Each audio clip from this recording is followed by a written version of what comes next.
The Andy Griffith Show might look like a warm, happy hug on TV, but behind scenes, it was a complete lid-form story.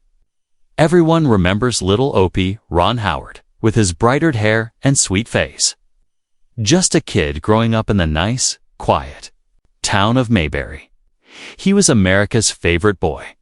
But the truth is, life behind those white fences wasn't nearly as perfect as it looked. Sure, there were real laughs shared between Ron, Andy Griffith, and Don Knotts. But there was also real fighting. Especially when it came to one cast member Ron quietly couldn't stand. And he wasn't only one. That same person caused kind of trouble. That didn't just stay on set. It stuck with Andy Griffith long after the cameras stopped rolling. One fight he never quite got over. This wasn't your typical Hollywood drama with public fights. No. This was quiet, hidden, kept secret for years. It was real, and it hurt everyone involved. Now, don't get it wrong. The Andy Griffith Show was a hit, a huge one. It started on CBS in 1960 and ran all the way until 1968, making 249 episodes of small-town fun. Most of it was in black and white, and the last few seasons add dead color. But no matter what it looked like, the feeling stayed the same. Simple, sweet, and reminded you of old times. The show actually got its start as a test episode on The Denny Thomas Show. That's where we first meet Tandy Taylor, the quiet sheriff of Mayberry, North Carolina, and his young son, Opie. The town wasn't real. A bit like a memory, like something from 1930s, not the 1960s. And that's exactly how Andy Griffith liked it. It was from a time long ago. He once said, people fell in love with that time with funny, lovable Barney Fife, played perfectly by Don Knotts. With Aunt Bee, the sweet and steady hand of the Taylor house, and of course with Opie, smart, honest, curious. They felt like family to viewers. But off camera, that family had its problems. The truth is that not everyone got along. Big egos clashed, people got mad, and while everyone kept it professional, there were angry feelings, especially one that dug deep. Between Andy Griffith and a fellow cast member. It stayed out of the spotlight for decades, but it never really went away. Even with all that behind-the-scenes drama, the show wasn't stoppable. It never dropped below 7th in the TV ratings. And when it finally ended in '68, it went out on top. Literally, only two other shows in TV history, I Love Lucy and Seinfeld, pulled that off. Funny enough, Andy Griffith never won an Emmy for his role, even though he carried the show. But Don Knotts and Francis Bavier, Aunt Bee, took home 6 between them. And they deserved it. They were amazing. After the show ended, its spirit lived on through spin-offs like Gomer Pyle USMC, a reunion movie in 1986, and Mayberry RFD. Fans still celebrate every year at a festival in Antishum town of Mount Airy, North Carolina. Proof that Mayberry still holds a special place in people's hearts, even if it never really existed. But while the world was holding on to Mayberry, Ron Howard was already looking ahead.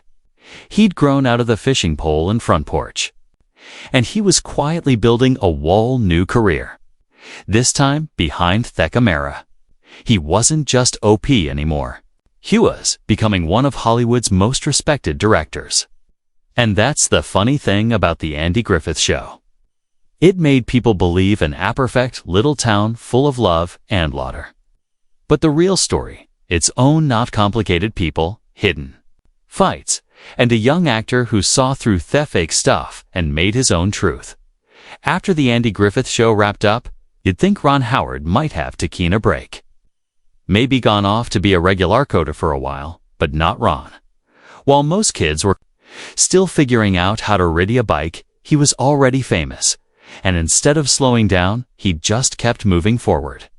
Before he became an award-winning director we all know today, Ron was America's favorite irritated kid, Opie. But even before Mayberry came calling, Ron's roots were planted firmly in show business soil. He was born on March 1, 1954, in Duncan, Oklahoma, into a family where acting wasn't just a hobby. It was the family business. His dad, Rance Howard, was an actor, writer, and director. He actually changed his name from Rance Beckenhalton. He stepped into the entertainment world.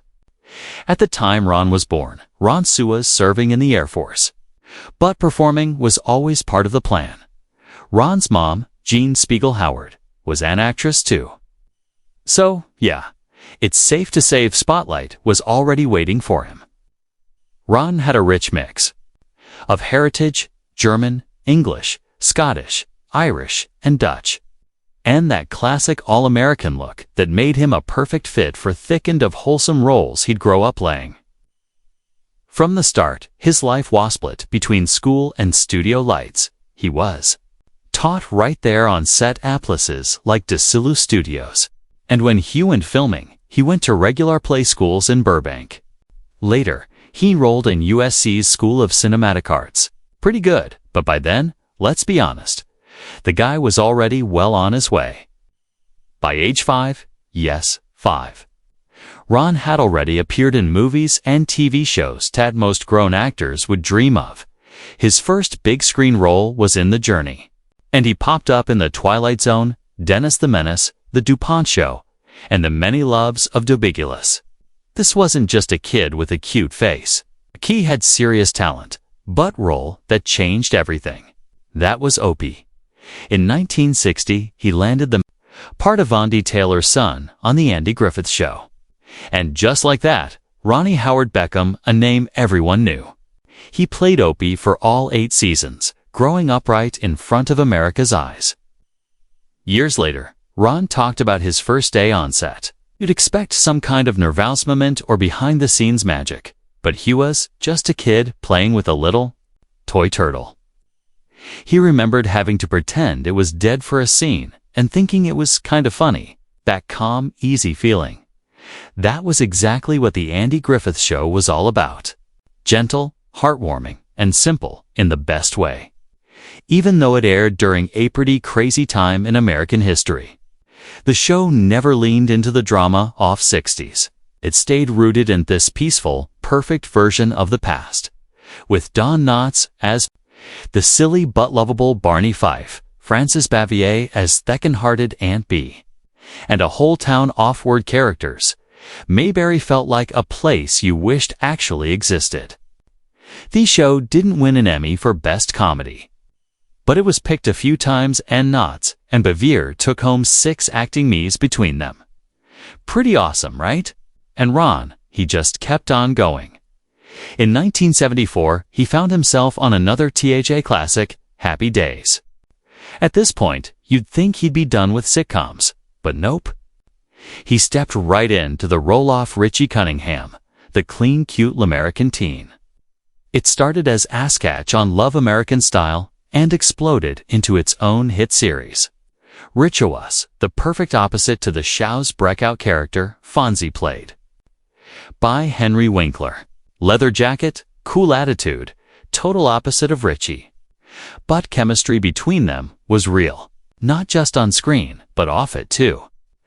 They were buddies in real life, and that connection helped Happy Days become a cultural hit.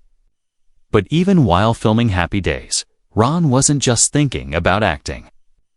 He was watching what was happening behind the persons. He was watching what was happening behind the camera, how scenes were put together, how stories were told. He was already dreaming about directing. And once he stepped into that world, well, that's when everything really took off. No. It's kind of poetic that Ron Howard's directing career kicked off with a car crash. Not literally, though. His first film, Grand Theft Auto, did involve a whole lot of them. It was 1977, and Ron wasn't exactly Spielberg-esque yet. He was still that kid people pointed at and said, "Hey, isn't that Topi?" But behind the scenes, he was making moves. His directing debut was some fancy red carpet moment. It was part of a clever handshake. Deal with legendary B-movie king Roger Corman. The trade-off. Ron would star in a fast and cheap flick called Eat My Dust if Corman let him direct one of his own. Ron agreed, wrote Grand Theft Auto with his dad. Because what's more wholesome than crashing cars with your father? And just like that, Opie had officially stepped behind the camera. From there, it was like someone lit a fire under him. Through the late 70s and early 80s, Ron cut his teeth directing TV movies for NBC. One of them, Skyward, starred screen legend Bette Davis. Now, imagine this. Ron Howard, barely in his 20s, directing one of Hollywood's most famous and scary actresses. Talk, a bi-reel bi-fire. But he held his own end, proved he wasn't just a child. Starwo got lucky. Then in 1982, things really took off with Night Shift. It was wild, ridiculous, and perfect. A comedy starring Shelley Long, Michael Keaton in full crazy glory, and Henry Winkler. Yes, the Fonz himself. That movie didn't just show Ron had directing skills, showed he could balance chaos and heart like a pro. And just when people were starting to say, okay, maybe he's got something here, Ron dropped Splash in 1984. A mermaid romantic comedy with Tom Hanks, Daryl Hannah, Eugene Levy, and John Candy.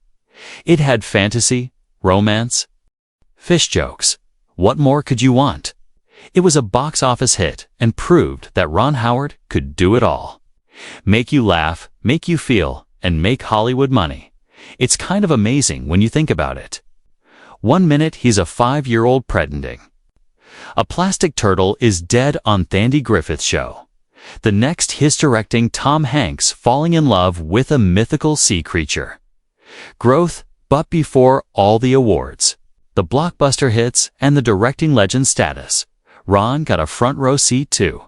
Something Mac Messier. The real drama on the seat off The Andy Griffith Show.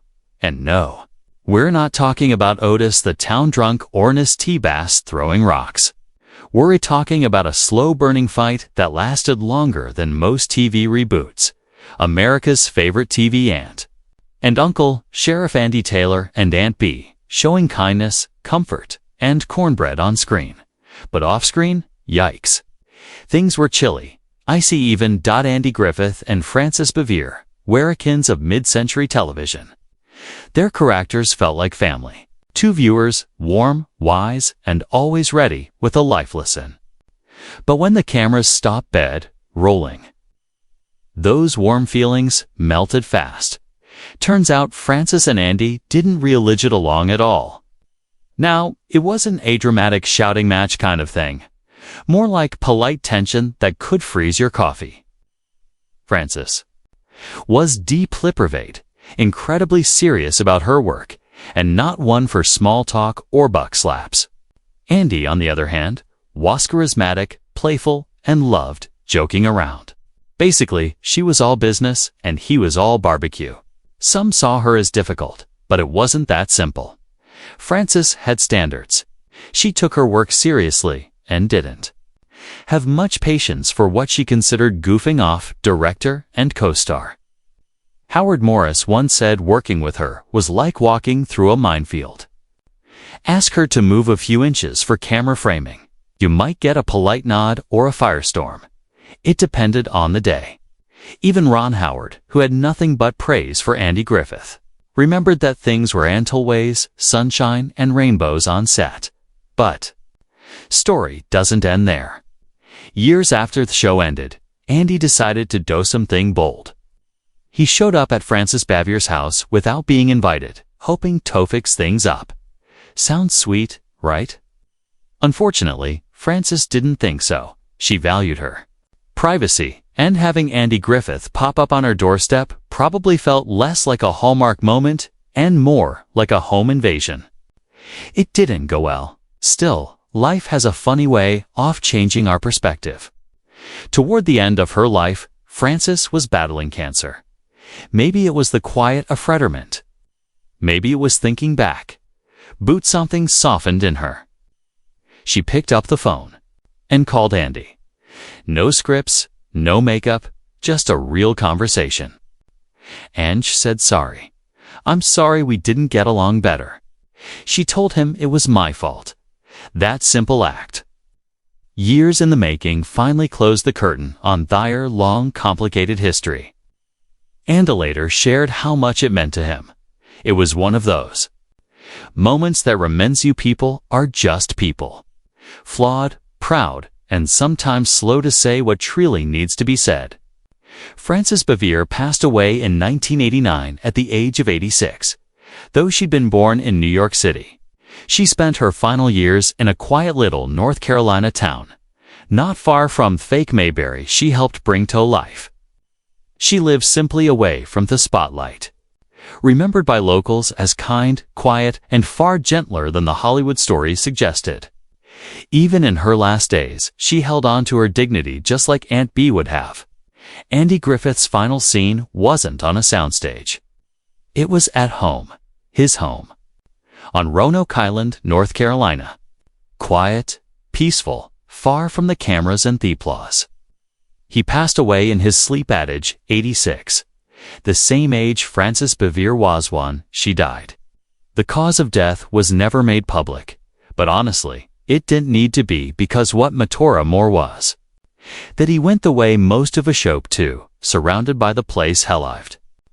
After a life full of meaning, his family buried him that same day, right there on the island he called High Sanctuary. No spectacle, no Hollywood funfair, just peace. For fans who grew up watching the Andy Griffith Show, it felt like the true end of an era. Francis and Andy, two legends from a simpler time, were both gone. But maybe what hit hardest wasn't just the loss. It was the reminder that even in a world built on perfect TV smiles, real people lived behind those roles. People who struggled, people who didn't always get along. Andy and Francis may have had their share of cold silences, but in the end, they chose something better. They chose grace, forgiveness. It didn't matter who was right or wrong. Mattered was the phone call, the apology, a simple, honest moment between two artists who had once shared a stage and finally found peace off it. And while that chapter of Ron Howard's life quietly closed, something just as powerful was unfolding right alongside it. Something that never made the tabloids or the headlines. It's a love story, not the Hollywood kind with dramatic reacts and paparazzi photos. The real kind, the steady kind, the kind most people hope for and few people ever really find. The love between Ron and Cheryl Howard. 50 years. That's how long they've been married. Let that sink in. Half a century. On June 7, 2025, Ron shared a photo of them standing on a beach at sunset. No red carpet, noglets, just two people who've spent most of their lives growing up, growing old and growing together. The caption, pure and grateful for the family, memories, and the ride. Then he described their love as a river, calm at times, rapid at others, but always moving forward. And their secret, we just kept paddling. That's marriage in a nutshell, isn't it? They met at 16. Just two high school kids in California. He had freckles and that OP charm. She had a quiet strength that stuck with him. Ron swears he knew right away she wasted. Their first date, he picked her up in his mint green Volkswagen Beetle. Classic. Took her to the movies, then Newt for pizza. Years later, he joked, the car still runs great. So do we. But Cheryl didn't say yes to marriage right away. In fact, it took Ron 3 trees. Not because she didn't love him. She just wanted to be sure.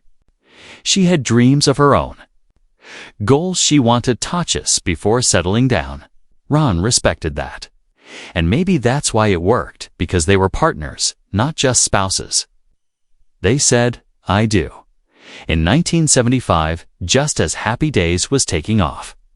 It could have been a whirlwind, but Cherry was his anchor. She's been the center of their family ever since. Their daughter, Bryce Dallas Howard, has called her Moma force of nature. And their other daughter, Paige, once said she couldn't even describe how much they loved Cheryl without getting emotional. She's the sun, the moon, the stars, our everything.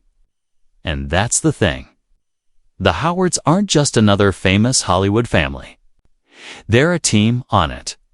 Cheryl didn't just support Ron, she helped shape him.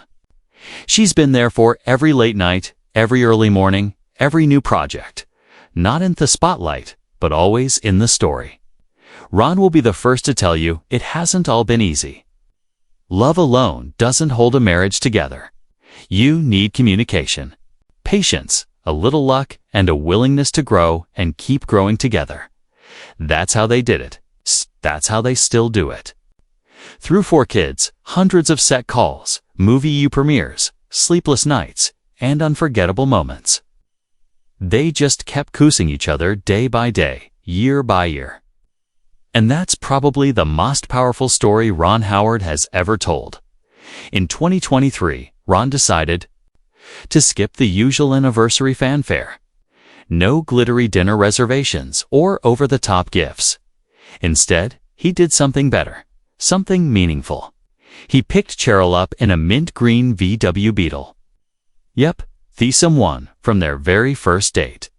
They drove with the windows down, took scenic route, let the wind do its thing, and just were. No need for words really, just them, the road, and half a century's worth of quiet, steady love. The kind that doesn't ask to be noticed. It just shows up every day.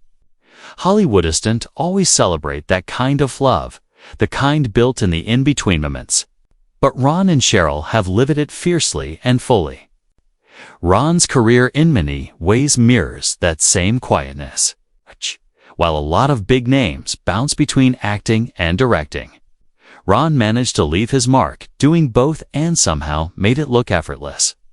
Most people remember him as the sweetheart-headed kid from the Andy Griffith Show or the lovable Richie from Happy Days.